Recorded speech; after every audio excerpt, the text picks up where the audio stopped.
Hen, alam mo, sobrang sayo na nagkita tayo ulit. Ano ba? Akala ko kasi hahalikan niya ako. Eh di sana nagpahalik ka. Ba't mo naman sinampal? Ikaw naman babae ka. Nagpapahalata kang birhen ka pa eh. Di, Anggi naman. Ano ba naman kayo? Oh, ang lakas ng ulan. Alas 9 na.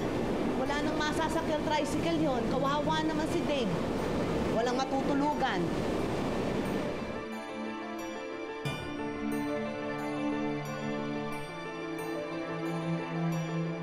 Hindi pwede.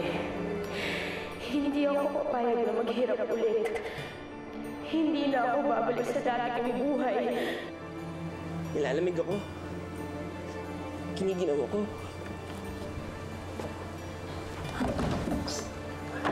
Dave? Dave?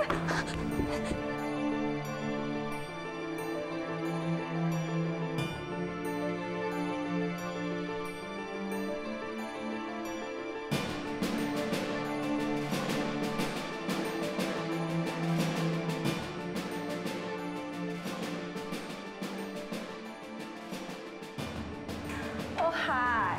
You're back! Gaya ng sinabi ko sa'yo sa telepono, gagawin ko ang lahat para sumikat ulit.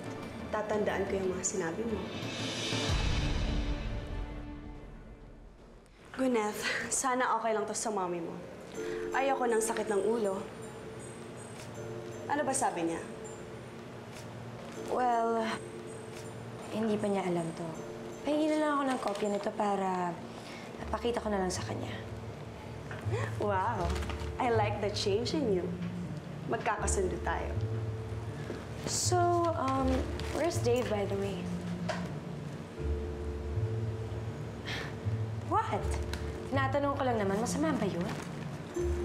Kilala kita, Gwyneth. At para sabihin ko sa'yo, hindi na tayo nagbabanda at naglalaro ngayon. Talent lang kita. Ako ang manager mo. Kaya kung gusto mong maging maayos at tumagal ang pagsasama natin, layuan mo si Dave. Okay? Bianca, relax, okay? Oh, here. I have to go na.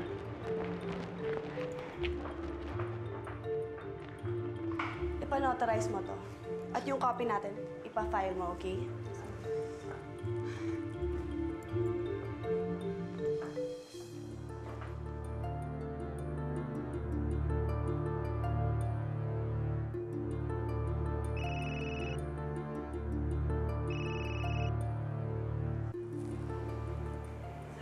Hello, Bianca. Ano? Mag-apologize ka sa akin? Of course not, tita. Tumawag lang ako para ipaalam sa inyo na ako na ang bagong manager ni Gwyneth. What? Trabaho lang. Walang personalan. Hindi na kasi siya natutuwa sa inyo eh. Hindi siya satisfied sa paghawak niyo sa kanya. Don't worry, tita. Gagawin ko ang lahat ng hindi mo pa nagawa.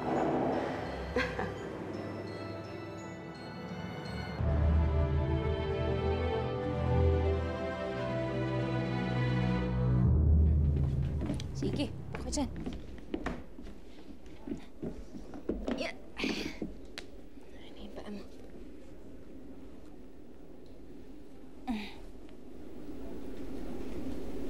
Anong hiningiti-ngiti mo dyan, ha? Nay, may tanong po ako. Ano yun? Kapag wala ng tatay, pwede ba po magkaroon ng bagong tatay? Anak, alam mo, hindi ganun kasimple ang lahat. Komplikado ang buhay ng mga matatanda. Hindi pwedeng kung kailan mo gustong kunin sila na maging tatay, kukunin mo na lang basta.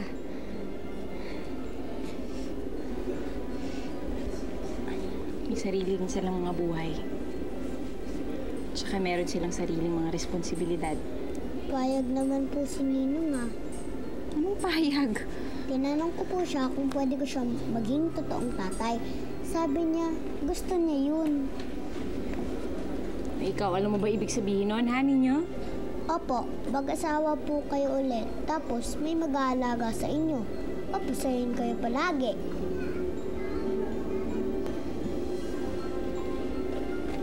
Anak.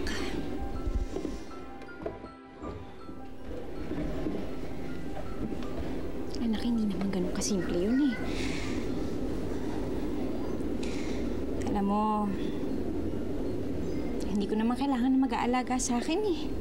Nandyan ka naman, di ba? Tsaka, masaya na ako ng tayong dalawa na lang. Nandyan naman ang nanay Angge. Oh. Nay, di ba mas masaya kung may tatay, di ba? Tsaka palagay ko, may gusto sa'yo si Ninong. Ikaw talagang bata ka. Alam mo ba kung anong gusto ko? Ang gusto ko, siyempre yung totoong magmamahal sa'yo. Di na baling walang manligaw sa akin, di na baling walang mag-alaga sa akin. Basta ang importante, ay maalagaan at mahalin ka. Naiintindihan mo ba? Ay nako, sige na. Bumaba na tayo. Ikaw ha, kung ano-ano mga pinagsasabi mo, kung ano-ano nasa isip mo. Nay, cellphone po ni Ninong. Nay, punta lang po ako kay Botchok. Sige.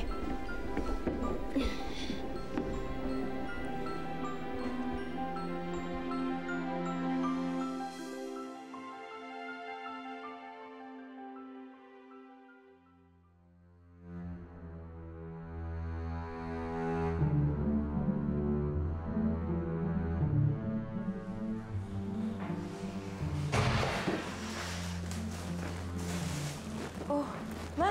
Ang aga-aga, umiinom na kayo.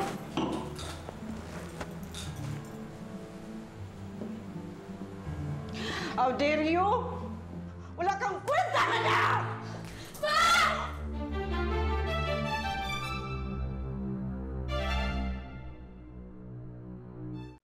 Anong klase ka anak ka? Nagkulang ba ako sa'yo? Sobra-sobra ang sakripisyo ko sa'yo! Wala kang buwatan na loob! Kung hindi dahil sa akin, walang kwinat ngayon! Kung hindi dahil sa akin, wala ka dito! Sana nga wala nila ako dito! Sana nga hindi nila lang ako inanak! Huwag mong isumbat sa akin na inanak mo ako! Dahil ilang beses kong iniisip na sana hindi nila ikaw unahin ko! Bakit? Pinuhay mo ako sa mundong to? Para ano? Para magkakitaan? Yan ang pinaparamdam mo sa akin! Anak lang kita, ha? Ha? Kaya huwag ka magsagot-sagot sa akin ng ganyan! Bakit? Ganyan ka ba ka-desperado? Na lumapit ka lang kay Bianca? Gagamitin ka lang nun. Mas tatanggapin ko na siyang manggamit sa akin kaysa sa sarili kong ina ang manggamit sa akin. Makinig ka sa akin, ha? Mula ngayon, ako magdidesisyon para sa sarili ko.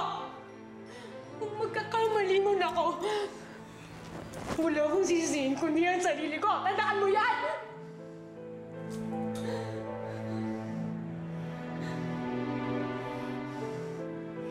Pwes! Sige! Tingnan natin kung may marating ka! Tingnan natin kung may balik ka pa ni Bianca! At pag nagloko-loko na ang buhay mo at nabuntis ka ulit, tingnan natin kung saan ka pupulitin, kung kanino ka lalapit ulit!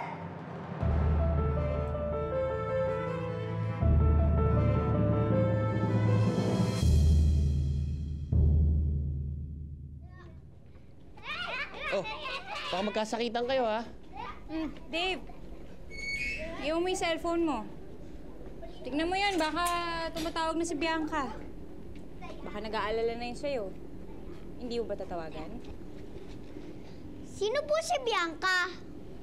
asawa ng ninang mo. Ay, sayang! May asawa na pala si... Shh! Bochok. Helen, wala na ako asawa, hindi ba? Hiwalay na kami. Halika na. Baka mauli tayo sa lakad natin. Halika na para makauwi tayo kagad. Oh, ano? Halika na.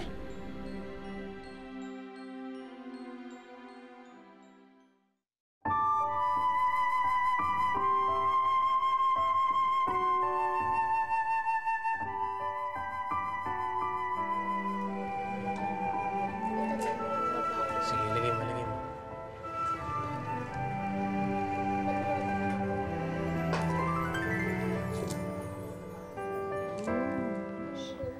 Ay, mga shawl.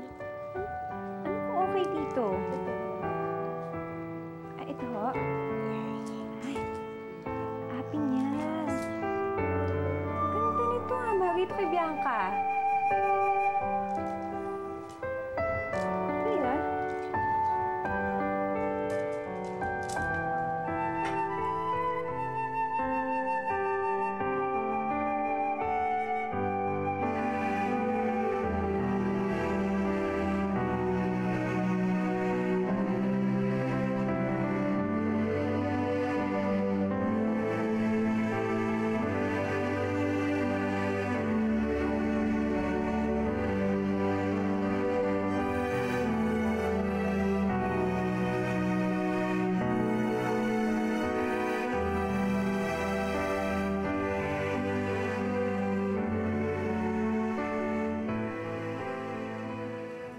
Tilapia.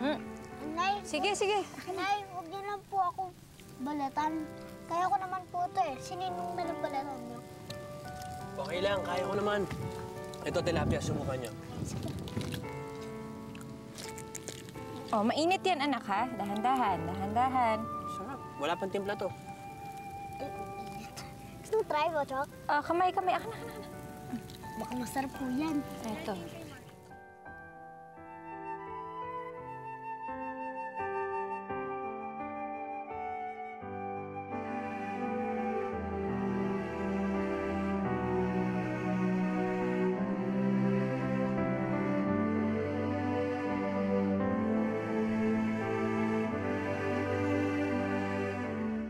Ninyo, bakit hindi ka sumali dito? Bakit naman hindi? Magaling ka kumanta. Malaki ang chance mo maging champion. Nakakaya po eh. Harap ako sa maraming tao. Tapos, alam niyo po ba yung champion? Lalabas pa nga po sa TV eh. Yun nga po yung palaging inaabangan ni Lola Ge. Ayaw mo nun? Kung sasali ka dito, mapapanood ka ng lola Ge mo, ng nanay mo, edi lalo sila magiging proud sa'yo. Talaga po? Nakakaya po eh. Mamaya matalo lang po ako. Ikaw talaga. Masyado kang mahihain. Naalala ko patuloy nung bata ako. Katulad mo ako eh. Mahihain din ako masyado. Ano po ba yung ginagawa niyo para hindi po mahiya? Ako? Anong ginagawa ko? Iniisip ko lang ang papa ko. Dahil yung papa ko, lagi niya ako sinusuportahan. Sa kahit anong gagawin ko, sinusuportahan niya talaga ako. And dahil doon, gusto ko lagi siya maging proud sa akin. Baka po mapanood ako ni tatay sa TV. Tapos, baka po ba tuwa siya sa akin? Hindi lang baka, siguradong matutuwa siya at magiging proud. Dahil kung ako, kunwari tatay mo, ipagmamalaki kita. At magiging sobrang proud ako sa'yo. Yay! Okay, ikot tayo. Lipad.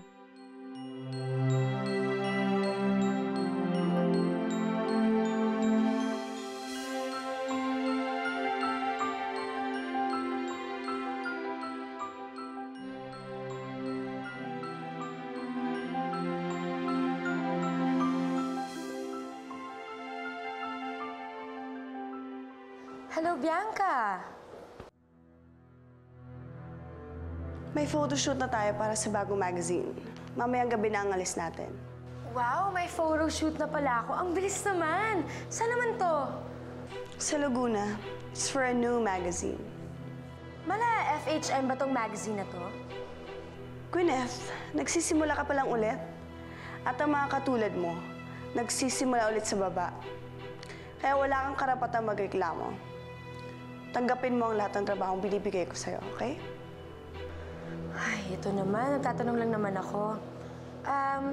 Sige, I'll be there. Bye.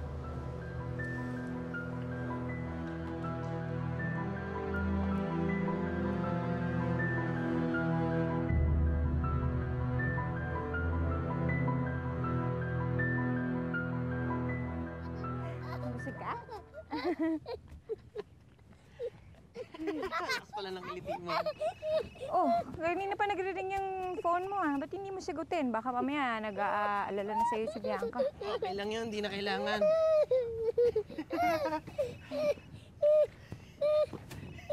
Sige na nga, sagutin ko na. Dali lang. Ninyo.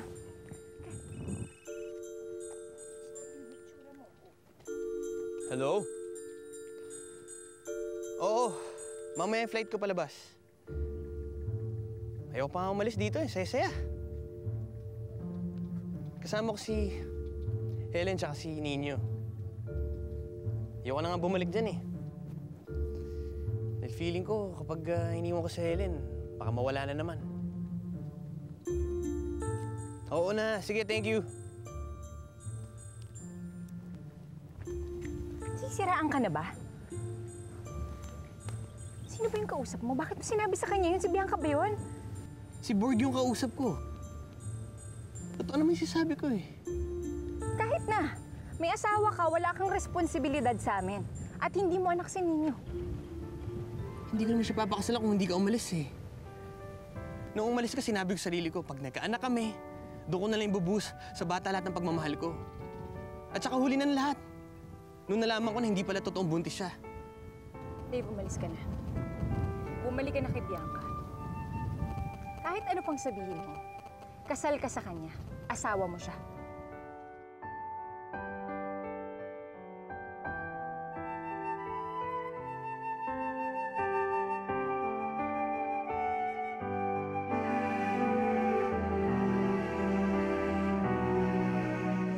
Anong ibig mong sabihin, ha? Na hindi ko pwedeng malaman ng show niya. Nanay niya ako. Sorry po, pero for security reasons lang. Ay, security reasons? Ano yan? Presidential security? Hi, Ma. Don't worry. Sa Laguna lang ako pupunta. Hindi naman ako nag-aalala eh. Gusto ko lang ba ma-witness kung paano ka na naman magkalat doon?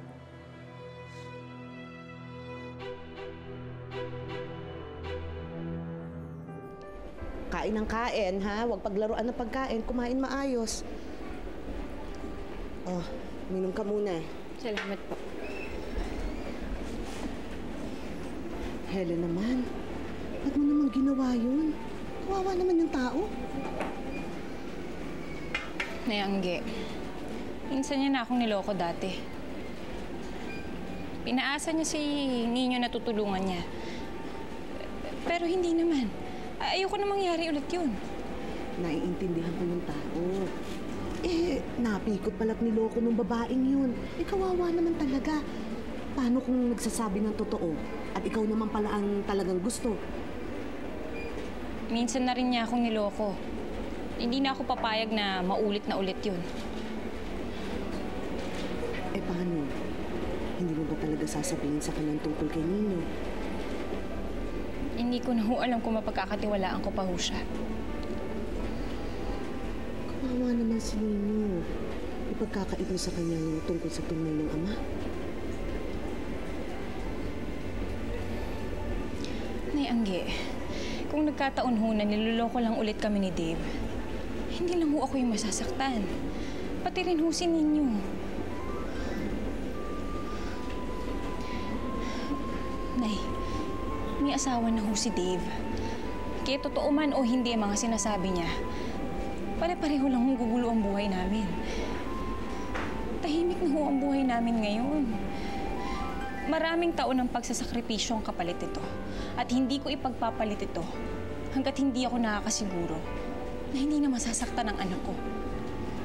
Minsan ho, mas importante na ang katahimikan kesa sa katotohanan.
Let's go.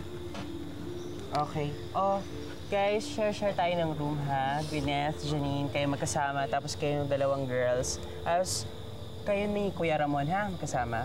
Okay? Sa mga rooms. Excuse me. Yes. I need my own room. Yun kasi yung sinabi sa akin ni Miss Bianca. Wala nang star tong hotel na to, tapos may kasama pa ako sa kwarto. Sabihan ko na lang po si Ma'am pagdating. Napaka-cheap talaga nito ni Bianca. Sabihin mo, bawasan niya sa talent fee ko, okay?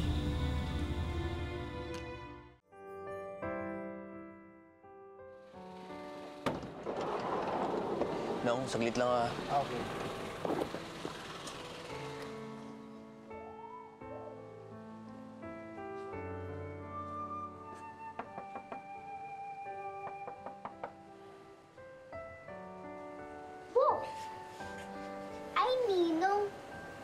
Kala ko po, umalis ka na eh. Hanap niyo po ba si nanay? Tumahan lang ako dito dahil babalik na ako Maynila. Gusto ko lang magpaalam sa inyo. Siya nga pala, para sa'yo ito. Cellphone. Baka po magalit na naman si nanay. Ako ba naman, ilang taon na rin ako walang regalo sa'yo. Marami na akong utang sa'yong Pasko.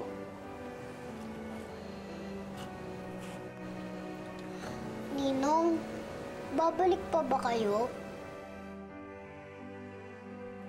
Ninyo?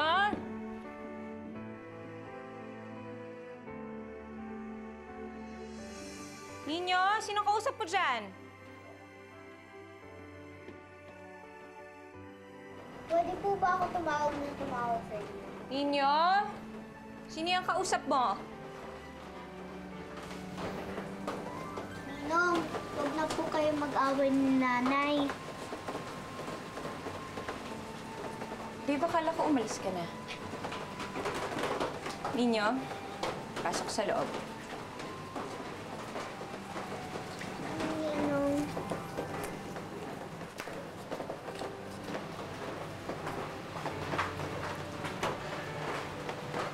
Sige na, Dave. Umalis ka na. Masyado ka nang gagabihin. Helen. Gusto ko lang sabihin sa'yo kung meron akong pinagsisihan. Yun yung hindi ko nasabi lahat sa'yo na nararamdaman ko bago tayo naghiwalay. Wala nagbago. Sa ngayon, wala akong ma-offer sa'yo. Tama ka, hindi mo ako dapat pagkatiwalaan.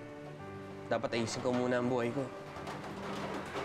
Alis muna ako para ayusin ang sarili ko. Pero kung gusto mo, sana pagbalik ko, may balik natin ang dati. 5 taon na rin ang nakalipas. Sana makapaghintay ka.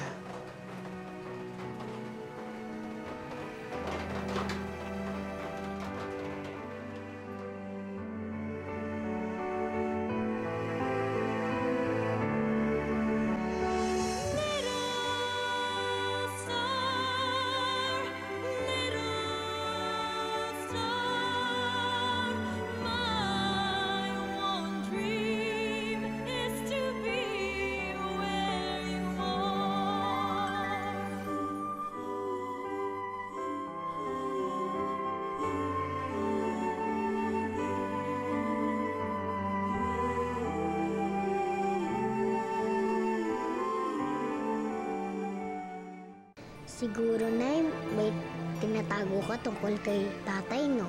Bakit ayaw niyo po siya pag-usapan? E paano yan, Dave? Kasal ka pa rin. Kasi Bianca, hindi ka papakawalan nun. Huwag mo masyadong isipin ng ninong Dave mo. Baka mamaya hindi na bumalik yun. Masyadong sumama ang loob mo, malungkot ka. Hindi ko na dapat patagalin to. Bukas na bukas, kailangan ko na siyang kausapin. Wala ka ng pera, Gwyneth. Naghihirap ka na. Ano ba, Teka, naiilang ako? Teka, ano bang klaseng pictorial to, ha? Kung patatalunin ka nila sa false na walang saplot, tumalon ka. Kung paghuhubarin ka nila, gawin mo! Alam naman nating lahat, di ba? Na anak ko ang pambato dito sa bayan na to. Mapapahiya lang yan si Ninyo. Dapat idaan natin lahat sa contest. Kung sino ang mananalo, siyang ipapalabas natin sa TV. Sasali na po ako sa contest.